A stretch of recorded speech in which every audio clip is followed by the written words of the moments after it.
अर्जुन भागते हुए जाता है और अल्डेरा से सेफली मुंबई लैंड हुई प्रिया को गले से लगा लेता है। अर्जुन प्रिया को चेंजिंग रूम ले जाता है तो चौधरी का एक आदमी प्रिया पर नजर रखने लगता है। उधर रात भर भटकते भटकते राहुल सुबह डिजर्ट के किनारे आ गया, जहाँ उसे थोड़ी दूर पर बड़ी बड़ी बिल्डिंग्स दिखाई दे रही थी। राहुल की जान में जान आ गई, उसके फोन में भी नेटवर्क आने लगता है। उसने हिना को फोन लगाकर अपनी लोकेशन बताई। इधर रमेश सुरेश को बताता है कि कस्टम्स ने सभी पोपट को माल सहित पकड़ लिया है, साथ ही असलम और मुकीम को भी पकड़ रखा है। ये जानने के बाद अना और सुरेश राहुल को लेने निकल पड़ते हैं। Operation long shot with 100% successful होता है। उनके चर्चे न्यूज में सर्कुलेट होने लगते हैं। चौधरी ये सब बस बेबस होकर देख रहा था। अन्ना चौधरी को कॉल पर बताता है कि कस्टम्स वालों से मिलकर प्रिया ने बड़ा चुना लगा दिया। 2-3 लोगों की सुपारी लगाते हैं, सभी लाइन पर आ जाएंगे। इस पर चौधरी कहता है, इस तरह सरकारी ऑफिसर्स को मारना ठीक नहीं है, मुझे वो लड़की चाहिए। और ऑफिसर्स के साथ मीटिंग करके थोड़ा और लालच देकर उन्हें समझाने की कोशिश करते हैं। इधर चीफ कमिश्नर प्रकाश कुमार को अपने केबिन में बुलाया और ऑपरेशन के सक्सेस की बधाई देते हैं।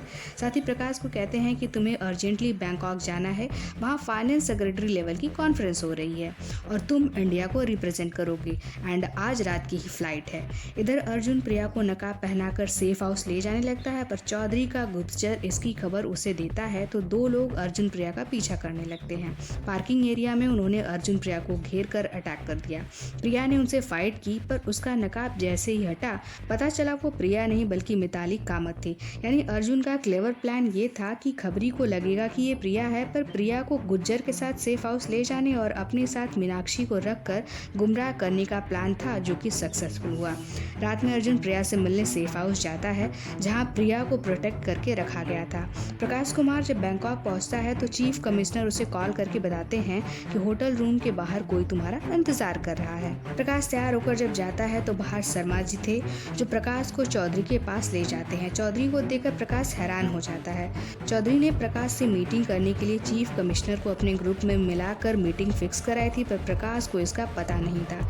चौधरी प्रकाश को ब्लैंक चेक देता है और अपने ग्रुप में शामिल होने की डील पेश करता है, पर प्रकाश उसे इनकार करके वापस चला जाता है और चीफ को कॉल करके उन पर गुस्सा होता है कि चीफ ने उसको धोखा दिया। चीफ बताते हैं कि प्रकाश, तुम अभी यंग हो, तुम्हें अभी उनके ताकत का पता नहीं, धीरे धीरे तुम खुद समझ जाओगे कि मैं गलत नहीं हूँ। इधर कस्टम्स के कस्टडी रूम में असलम और मुकीम की खूब धुलाई होती है और मुकीम डर कर रमेश के बारे में सब बताता है और उसका एड्रेस भी देता है। अर्जुन और टीम रमेश भाई के घर रेड मारने जाते हैं, जहां वो पूरे घर की तलाशी लेते हैं। उन लोगों को उनके घर कोई सुराग नहीं मिलता, पर कुलवीर जब पूजा घर में जाता है और वहाँ उसे एक कुंडी दिखाई, जिसे प्रेस करने पर उसे एक सीक्रेट डोर दिखा। वहाँ से होते हुए वो एक सीक्रेट कमरे में जाता है, जहाँ रमेश भाई छुपकर बैठा था। तभी फायरिंग होती है, सभी वहाँ जाते हैं और देखते हैं कि रमेश को गोली लगी है और वो मर गया है। कुलवीर कहता है कि सर, इसने खुद गोली चला ली डर कर। सर, मेरा कोई दोस्त नहीं है, मैंने इसे नहीं मारा। इधर कस्टडी में जब असलम मुकीम अकेले थे, असलम ने मुकीम का सर दीवार पे दे मारा और मुकीम भी मर गया।